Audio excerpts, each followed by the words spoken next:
से कान्हा का जन्म हुआ है ना, मैं तब से देख रही हूँ। तब से हम पे कोई भी संकट आती है ना, तो अचानक से कोई अपरिचित हमारी सहायता करने आ जाते हैं। और जाते समय कान्हा की आज्ञा लेके जाते हैं, और कभी कभी तो इसे प्रभु बोल के जाते हैं। बाबा संभालो।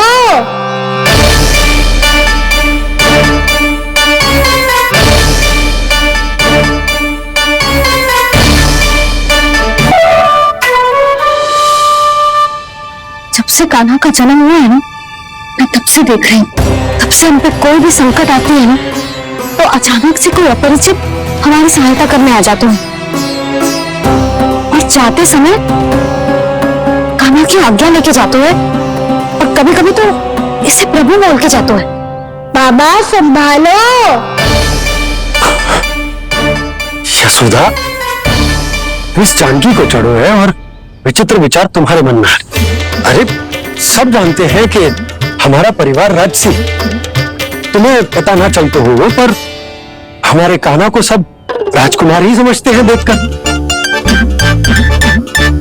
इसीलिए उसे सम्मान देने के लिए सब ऐसा ही करते हैं, और कोई बात नहीं।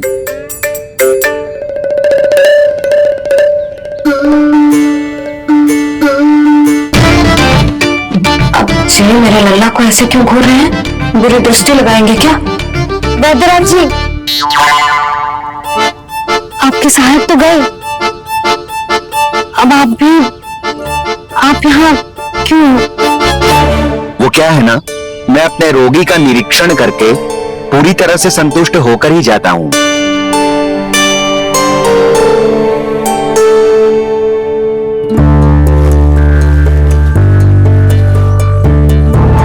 हाँ, संकेत तो अच्छे हैं, कल सुबह तक बिल्कुल ठीक हो जाएगी। धन्यवाद वैद्य जी।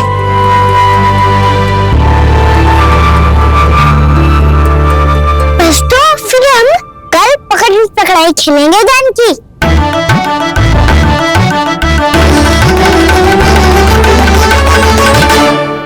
भानु, बंसी, जाकर उस क्षेत्र के चारों ओर ताड़ बनवा दो और वहां सूचना पट्ट भी लगा देना, ताकि जानकी के साथ जो हुआ है वो किसी और के साथ ना हो।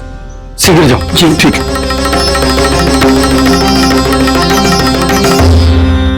और सूचना पट लगवाने से समस्या का समाधान नहीं होगा बाबा। निर्दोष पशु सूचना पट देख कर भी कुछ समझ नहीं पाएंगे।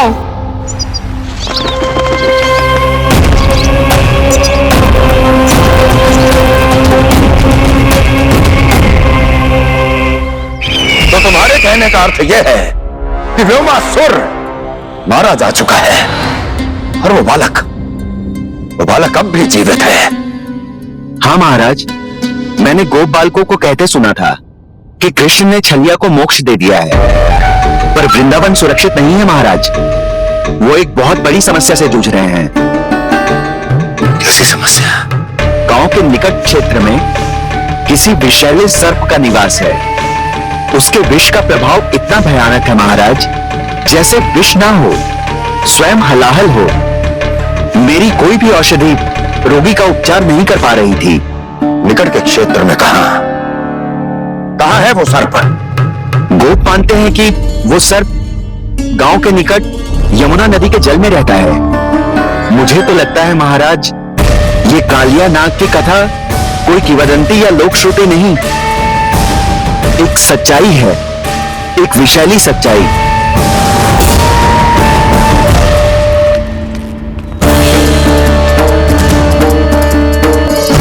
कालिया का सामना होने का समय आ गया है, वो उससे पहले मुझे बुलाना होगा उन्हें।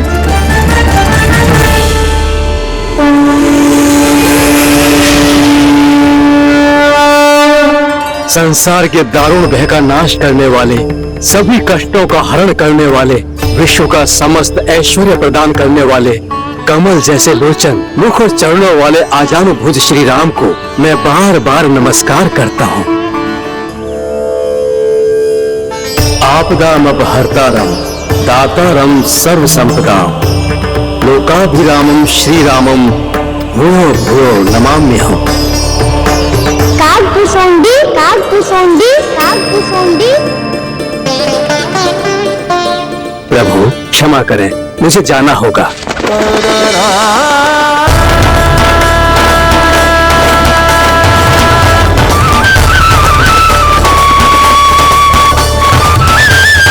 प्रणाम प्रभु। अनेक बार मैं आपके दर्शनों के लिए आया प्रभु। कभी नंद भवन के झरोखों से आपके दर्शन करके चला जाता था, तो कभी दूर किसी वृक्ष की आड़ से आपको निहार लिया करता था। आज आपने स्वयं मुझे बुलाकर धन्य कर दिया प्रभु।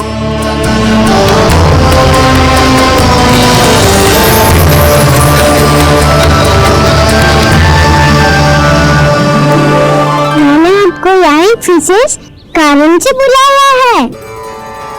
आपके श्राद्ध से इस कालियानाग को मुक्त करने का समय आ गया है। ये तो बहुत ही उत्तम समाचार है प्रभु।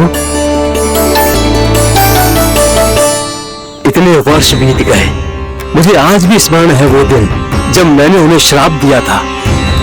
अपने क्रोध पर नियंत्रण खोकर बहुत बड़ी भूल कर दी थी मैंने प्रभु। बीती घटनाओं पर दुखी होकर कोई लाभ नहीं है। हमें भविष्य की ओर देखना होगा।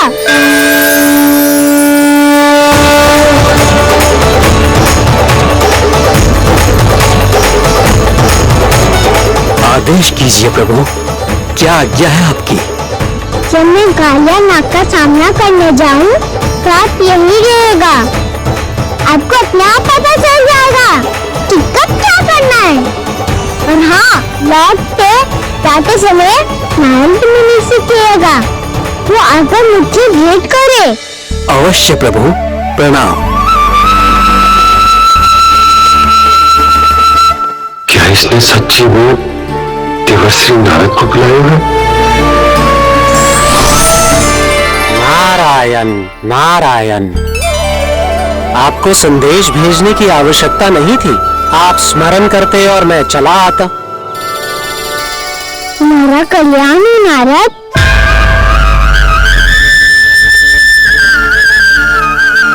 मैंने तुम्हें विशेष कार्य के लिए बुलाया है।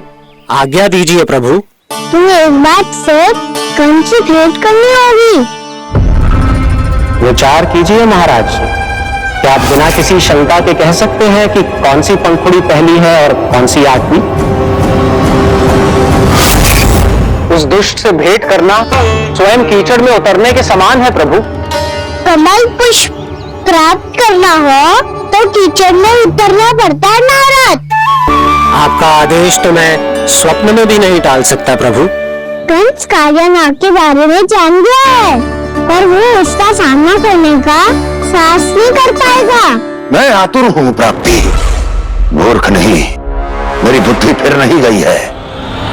मैं स्वयं उस कालिया जैसे महाविषैले सर्प के सामने खड़ा हो जाऊं और अपने ही काल को आमंत्रित कर लूं। तो फिर अपने लाभ के लिए उसका प्रयोग करने का कोई और उपाय सोचिए स्वामी।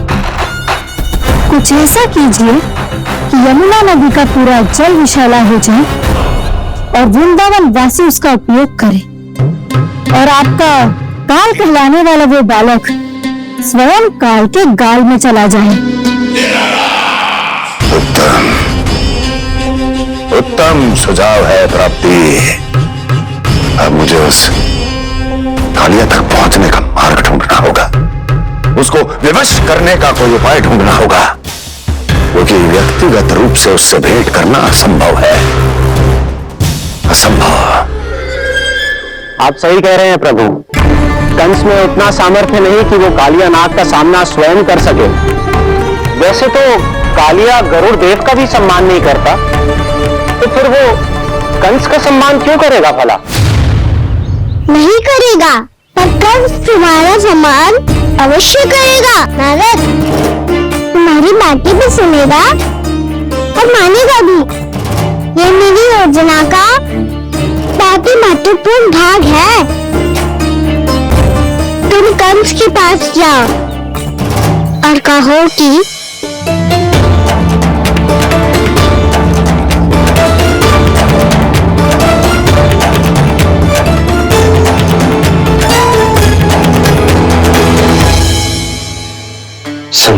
ये माता पिता को तीर्थ का सौभाग्य दिलाती, पर मेरा लल्ला कितना महान कि उसने हमारे घर को ही तीर्थ बना दिया। ऐसा तीर्थ जहां मेरी आंखों के सामने भक्त और भगवान का मिलन हो रहा है। जो आज्ञा प्रभु।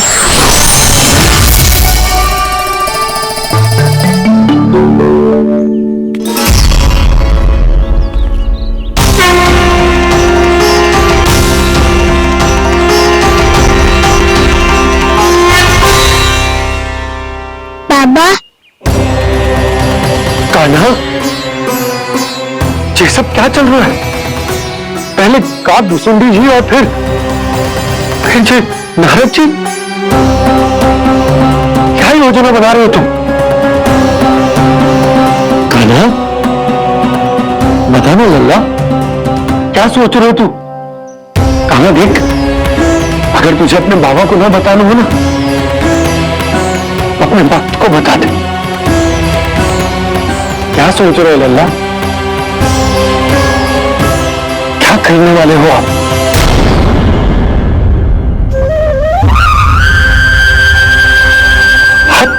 आप इतने दुखी क्यों हो?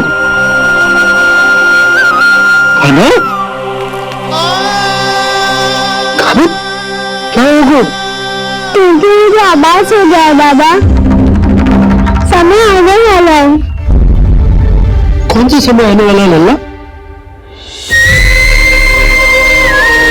ये सब कुछ बदलने वाला है।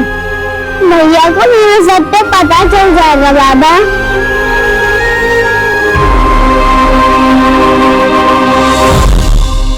पर लल्ला, इसका काक भुसुंडी और कालिया नाग से क्या संबंध है? ऐसा क्या हुआ था और क्या होने वाला है?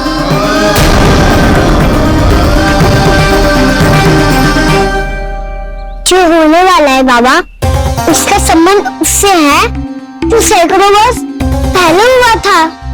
महर्षि भृगु के एक वंशज थे वेद शिरोमणि, जो विंध्याचल की पहाड़ियों में साधना कर रहे थे। तभी वहाँ अश्वशिरा नाम के एक दूसरे मुनि आमंत्रण के बिना ही आ गए। कितना सुंदर और शांतिपूर्ण आश्रम है। यहाँ प्रभु की साधना करने में बहुत आनंद आएगा। गए अश्वशिरा मुनि उपस्थिति के कारण होने वाले व्यवधान से बाध्य होकर वेद शिरा मुनि ने अपनी आंखें खोली। कौन हो तुम और यहाँ क्या कर रहे हो? आपके आश्रम में बहुत शांति है मुनिवर। साधना करने के लिए बहुत ही उत्तम स्थान है ये। मैं चाहता हूँ कि मैं भी यहाँ। आप यहाँ साधना करना चाहते हैं, लेकिन इतना भी नहीं जानते कि किसी के आश्रम में प्रवेश करने से पहले उसकी आज्ञा लेनी चाहिए। आप ये भी नहीं जानते कि यदि कोई यज्ञ कर रहा हो तो बिना अनुमति के वहां प्रवेश करने से उसकी यज्ञ साधना भंग हो सकती है। आप क्या साधना करेंगे मुनि? आप तो साधना के योग्य ही नहीं हैं। इतना अपमान! एक मुनि के मुख से इतने कड़वे शब्द शोभा नहीं देते। मैं तुम्हें श्राप देता हूँ, जितनी विषैली तुम्हारी जिह्वा है उतने ही विषैले सर्प बन जाओ तुम। और ऐसा सर्प जो सांस भी ले तो निकट का वातावरण दूषित हो जाए। तुम्हारे इस दुस्साहस के लिए मैं तुम्हें श्राप देता हूँ कि तुम अभी इसी क्षण कौवा बन जाओ, और ऐसा कौवा जो कांव कांव करके अनर्गल प्रलाप करता रहे।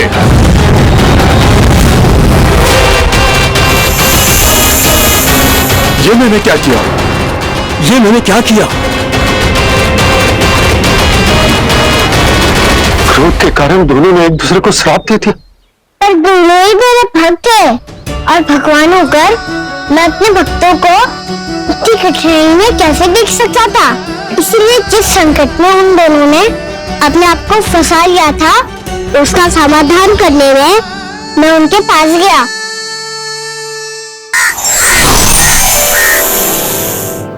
देखिए ना प्रभु, ये क्या हो गया हमसे?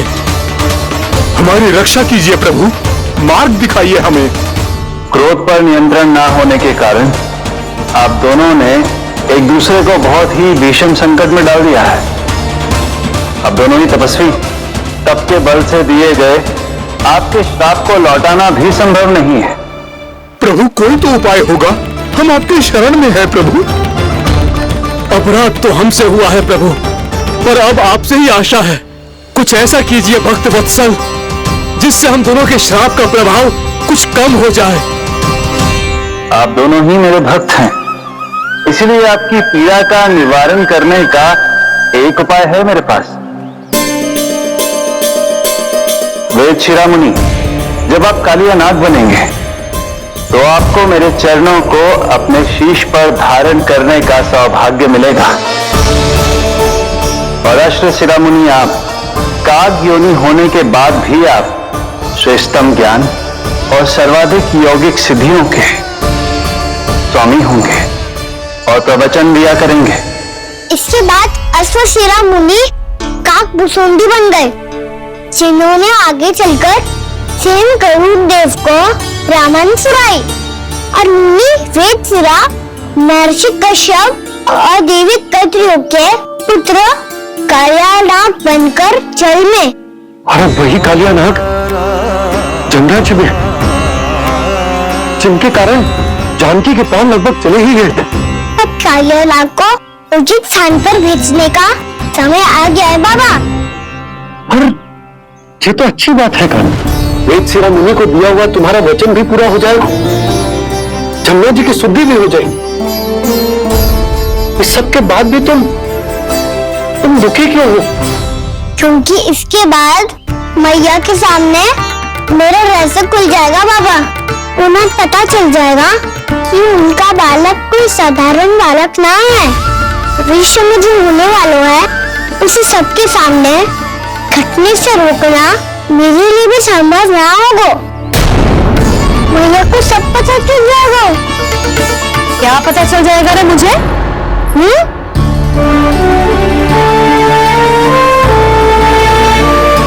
यही कि सबसे अधिक प्रेम मैं आपसे ही करता हूँ। अब बस भी कर, चलो भोजन के लिए बुलाने आई थी तुम दोनों को। भूखा थोड़े ना रहने दूंगी अपने नन्ना को, मेरा नन्ना दुर्बल हो जाएगा ना। आप खिलाओगे तो खाऊंगा। हाँ ठीक है, मैं ही खिलाऊंगी। अब चल अर्जुन चल।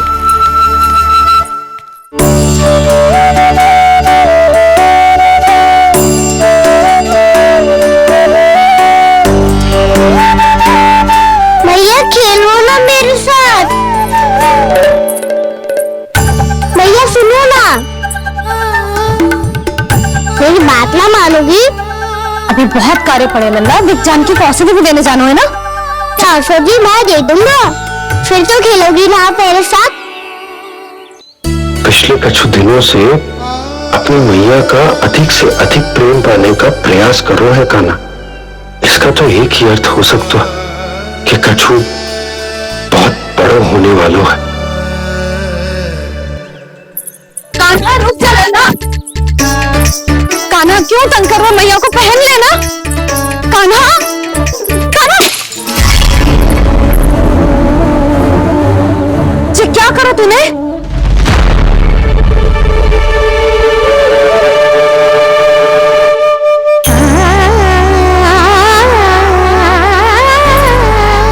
अच्छा ठीक है, अब मुंह लटकाने की आवश्यकता ना है। ये ले।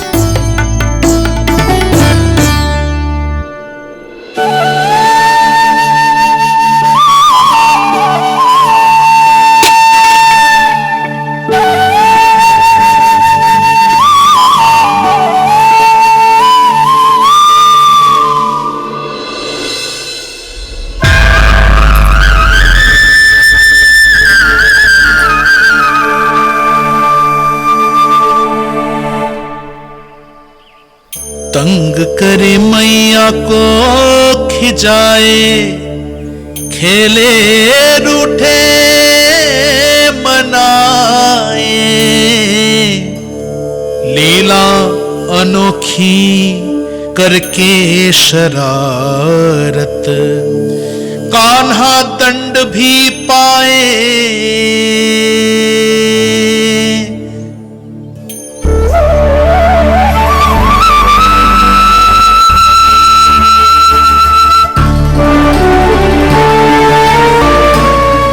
डांटना मनाना, खेलना खिलाना, पहले शरारत करके क्रोध दिलाना और फिर क्षमा मांग लेना, ये सब जानबूझकर कर रहे हो कान्हा। जैसे जीवन भर के लिए अपनी मैया की ममता को अपने हृदय में समेट कर रखना चाहते हो।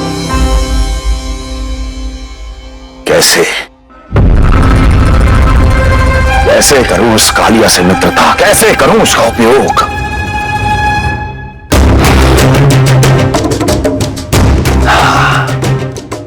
उस पर आक्रमण कर देता हूं और उसे किसी ना किसी तरह से यह विश्वास दिला देता हूं कि यह आक्रमण उस विष्णु अवतार ने किया है।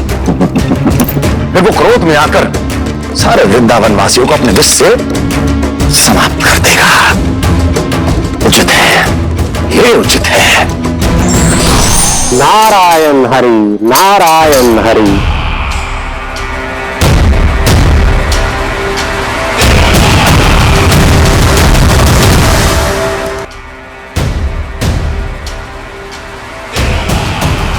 प्रणाम देवर्षि।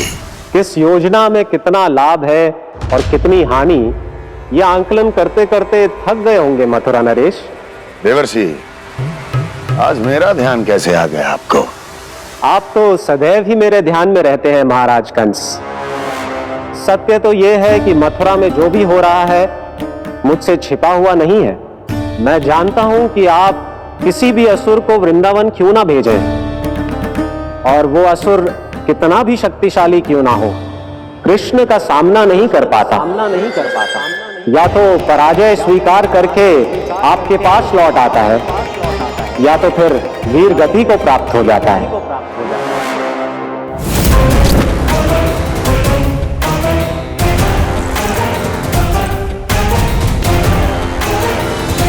वाह, मुझे मेरी असफलताएं स्मरण कराने आए हैं, मेरे घाव को खुरेदने आए हैं, उन पे नमक छिड़कने आए हैं। मित्र को शत्रु समझने की भूल मत कीजिए महाराज कंस। मैं तो आपकी सहायता करने आया हूं।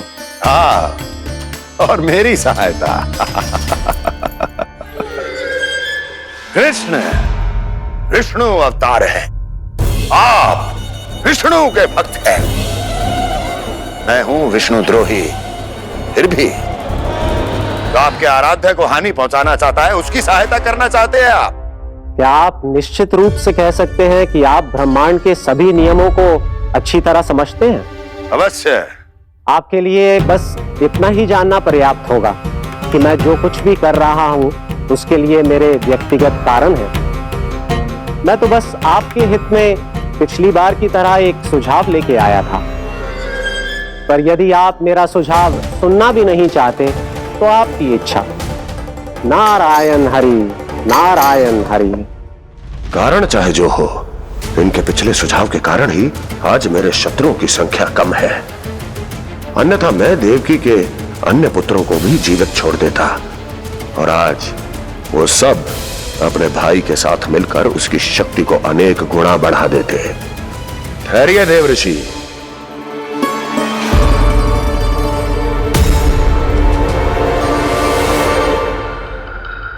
बताइए क्या सुझाव है आपके पास?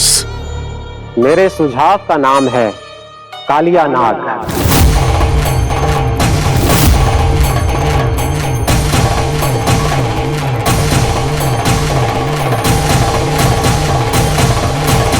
उसके विषय में मैं जानता हूं देवर्षि।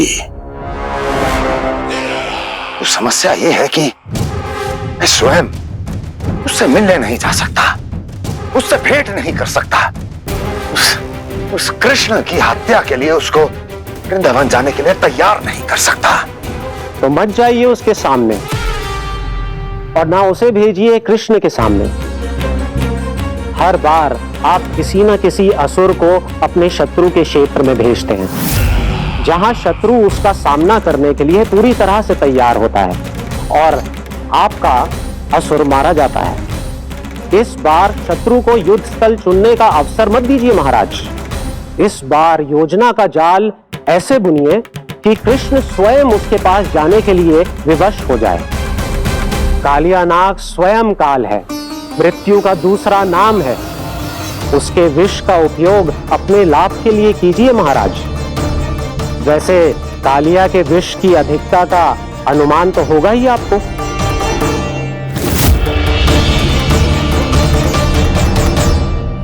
एक बार जो उसके क्षेत्र में पहुंच गया, फिर उसके विष से बचना असंभव है। उचित सुझाव है देवर्षि, उचित सुझाव है। देवर्षि, उस छलिया विष्णु की भक्ति करते करते आप भी उसके रंग ढंग सीख गए हैं। उचित है, उचित है।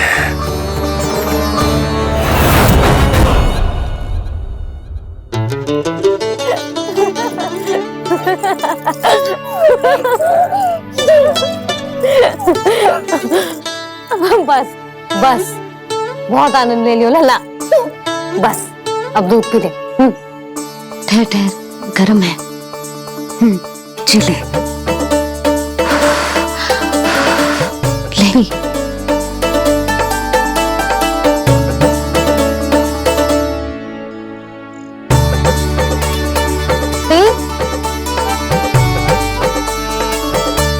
मैं ना होती तो ना जाने क्या हो तो तेरा। अपने आप दूध भी ना पी सकते है, भावला कहीं का। आपकी इस प्रेम के लिए तो मैं धरती पे आया हूँ मैया। मैं भी यही सोच रहा हूँ यशोदा कि तुम ना होती तो मेरा क्या होता। इसी बात पे थोड़ा दूध और कजू खाने को दे दो। अरे मैं तो भूल ही गई। तनिक ठहर जाओ जी, दूध पी लेना तो आपके लिए भी कछु ले आती हूँ।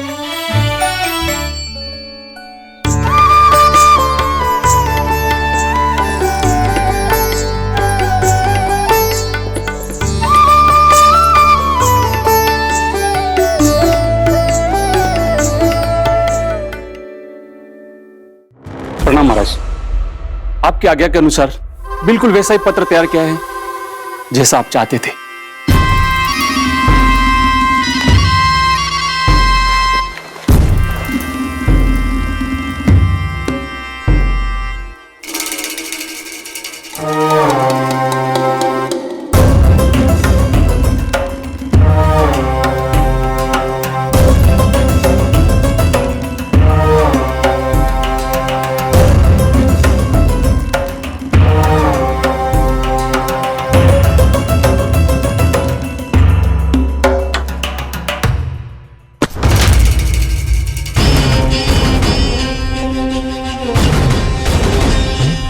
कृष्ण जन्म से लेकर आज तक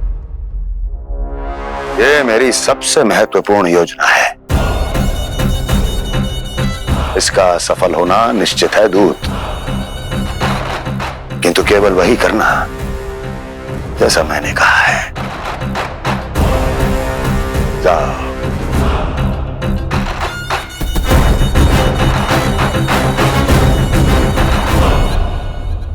कान्हा,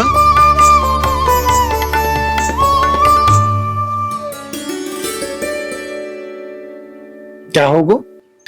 बाबा मैं चाहता हूँ कि मैया की स्वमता क्रिस्टल फ्रेम की वर्षा मुझ पे सदैव ऐसे होते रहे। वो तो होती रहेगी लल्ला। अपने लल्ला के लिए किसी मैया का प्रेम कभी कम हो सकता है भला?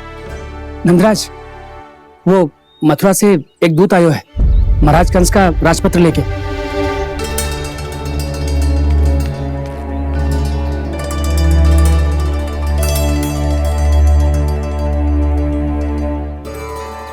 कान्हा, अब क्या करने वाला है? तेरे बाबा कहाँ गए? हाँ? कंस मामा का खेल आरंभ हो गया है, पर मैया वो सब सुनेगी तो व्यर्थी चिंतित हो जाएगी। बस थोड़ा बाहर गया मैया, कछु खा लिये से। बाहर इस समय? मैया क्या होगा? मैया देखो ना, पीठ पे कछु हो रहा है। मेरा हाथ ना पहुंचो, आप करो ना। दिखा। यहाँ? क्षमा करना मैया, पर अभी बाबा को ही संभालने दो ये सब। कहिए, क्या संदेश लाए हैं आप? नहीं नंदराज नहीं। महाराज कंस का आदेश है कि यह संदेश सभी गांव वालों के साथ ही पढ़ा जाए। ठीक है, मैं गांव वालों के सामने पढ़ दूंगा, पर मुझे तो दीजिए पढ़ने के लिए। महाराज की आज्ञा का पालन करना आपके लिए भी आवश्यक है नंदराज। सभी गांव वासियों की सभा बुलाइए। बंसी, सभी गांव वालों की सभा बुलाओ। राजपत्र में ऐसा क्या संदेश भेजो है कंस ने? अब मेरे पत्र को पढ़कर सब भौचक के रह जाएंगे। और वो कृष्ण, उस कृष्ण के पांव के नीचे से तो भूमि खिसक जाएगी, आकाश फट पड़ेगा, बिजलियां गिर जाएंगी। प्राप्ति, ओ प्राप्ति, कंस का पुत्र स्वयं को बहुत अधिक शक्तिशाली समझता है ना वो। अब देखता हूं कैसे वो इस महासंकट का सामना करता है। वो कृष्ण, वो अपनी मृत्यु स्वयं चुनेगा या मृत्यु की वेदी पर चढ़ा देगा प्रिय वृंदावन वासियों को।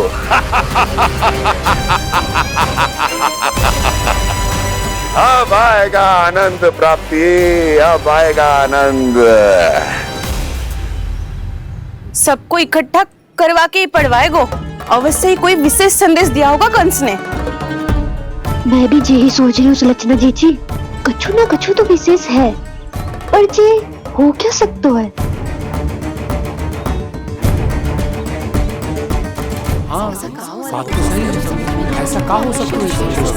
सभी गांव वासियों के सामने पढ़ा जाए, कछु तो विशेष अवश्य लग रहे हो। बाहर तक कोलाहल क्यों हो रहा है? मैया, मैया, अब क्या होगा? मैया देखो ना, सर पे कछु हो रहा है। लल्ला, नारायण ने तुझे हाथ दिए हैं ना? पीठ की बात अन्य थी। अपने सिर की सेवा स्वयं कर। सर पे तो हाथ पहुंच रहा है ना?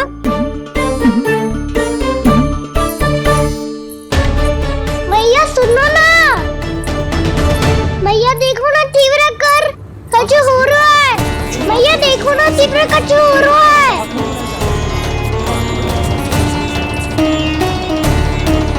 सब लोग आ चुके हैं, अपना संदेश सुनाइए आप।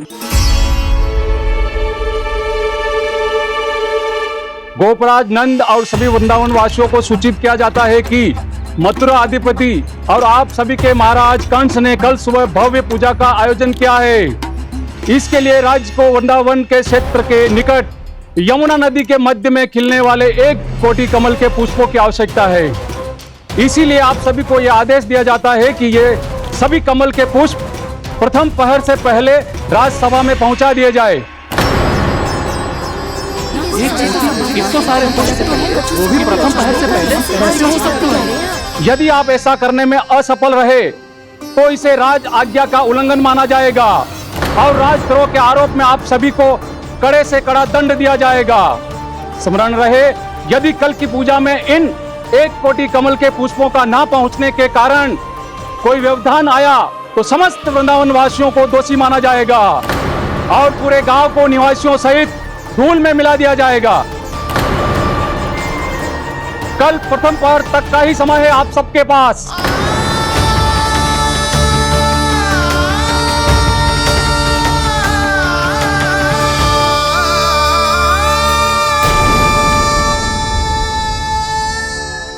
एक कोटि कमल पुष्प, वो भी कल प्रथम प्रहर में?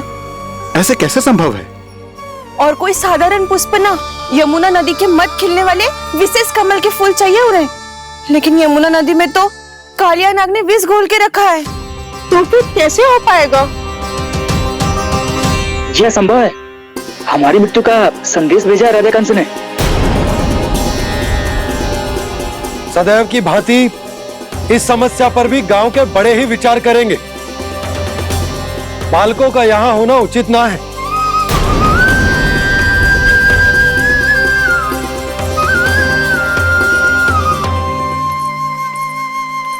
लल्ला ले जे गेंद ले, जा अपने सखाओं के साथ खेल।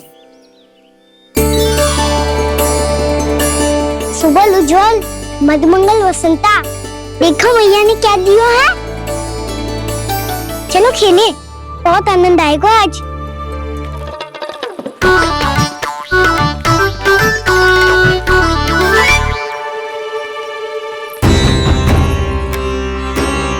भानु, बंसी, जाओ और शीघ्र ही वो घेरे का कार्य समाप्त करो।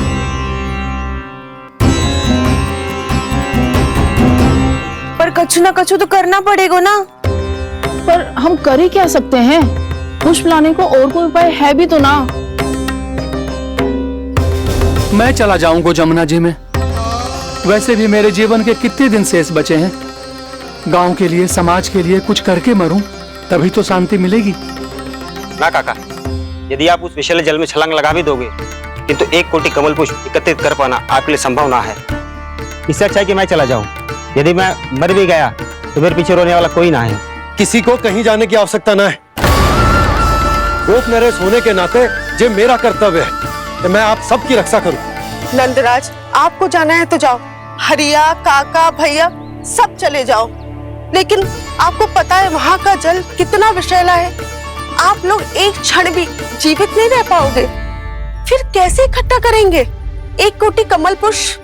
आप बात तो सही कह रही हैं शांति। उस दुष्ट कंस ने ऐसी मांग रख के हम सबको फंसा दिया। हम में से कोई भी क्यों ना चला जाए और इस संकट का समाधान ना निकले को। बताना कौन सा खेल खेलें? गेंद पकड़ खेलते हैं। पर एक बात सुन लो सब, कोई भी तीव्र गति से ना फेंकेगा गेंद को। भैया ने फ्रेम बनाई है मेरे लिए। सब तैयार हो? हाँ।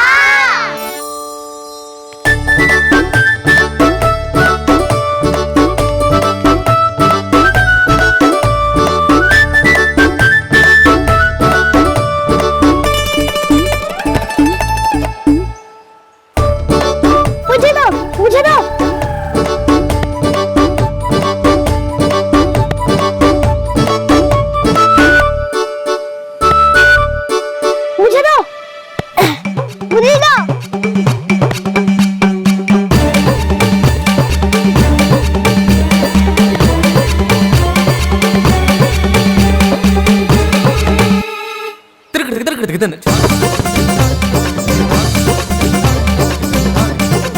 कान्हा, इतनी धीरे से फेंकेगो तो कैसे आनंद आएगा? थोड़ा बल लगा के फेंक। हाँ कान्हा, हम अभी बड़े हो गए हैं, तू अब भी छोटे बालकों की तरह फेंक रहा है।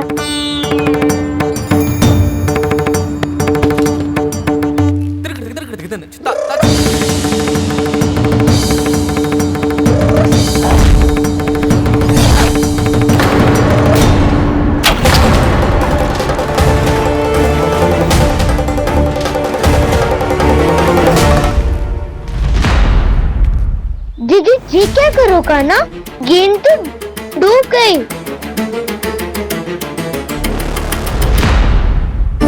अच्छा, तो ये सब इसकी योजना का भाग था ताकि ये कालिया का सामना कर पाए। तुम सबने तो कही थी तीव्र गति से फेंको। देखो सिखवा दी ना मेरी गेम। मुझसे नदी में। अब मुझे जाके लानी पड़ेगी। रुक जा कान्हा। जी क्या बोल रहे थे कान्हा? इसमें तो बहुत संकट है। कोई भी संकट मेरी मैया का उपहार खोने से बड़ा ना है। बहुत प्रेम से बना के उन्होंने दी थी। हे नारायण, कोई उपाय समझ में ना आ रहे हैं। भैया, कैसे करेंगे हम अपने गांव की रक्षा? कीड़े पड़ेंगे उस दुष्ट को। यदि उसके कारण किसी के प्राण चले गए तो कौन सा फल मिलेगा उसे इस पूजा का? तुम सही कह रही हो यशोदा। और हमारे पास कोई और दूसरा विकल्प भी तो ना है। यदि हमने मथुरा की राज आज्ञा का पालन ना किया तो इसका दुष्परिणाम पूरे गांव को भुगतना पड़ेगा।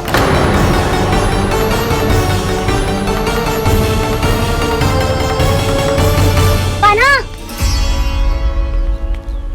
तुम्हें पता है कि तू भगवान है, दिव्य है, बहुत शक्ति है तुझमें, पर फिर भी हम तुझे विषैले जल में ना जाने दे सकते। कुछ होगा तो तुम सब इतनी हट कर रहे हो तो ठीक है, ना जाऊंगा। गेट कहाँ गिरी है, कितनी दूर गई है, ये तो देख लो, ताकि उसे बाहर निकालने का कोई उपाय ढूंढ पाओ।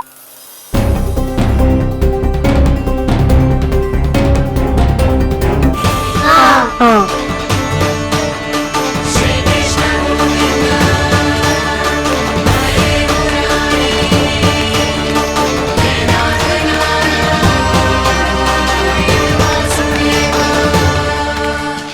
कान्हा की ये लीला तो समझ ही नहीं आ रही। पहले इसने देवश्री नारद को मथुरा जाकर कंस को भगाने के लिए कहा, फिर स्वयं ही दुखी भी हो गया कि अब इसका रहस्य सबके सामने खुल जाएगा। और अभी स्वयं ही तो इसने कहा था कि गेट बहुत महत्वपूर्ण है, फिर स्वयं ही उसे नदी के विषैले जल में फेंक दिया।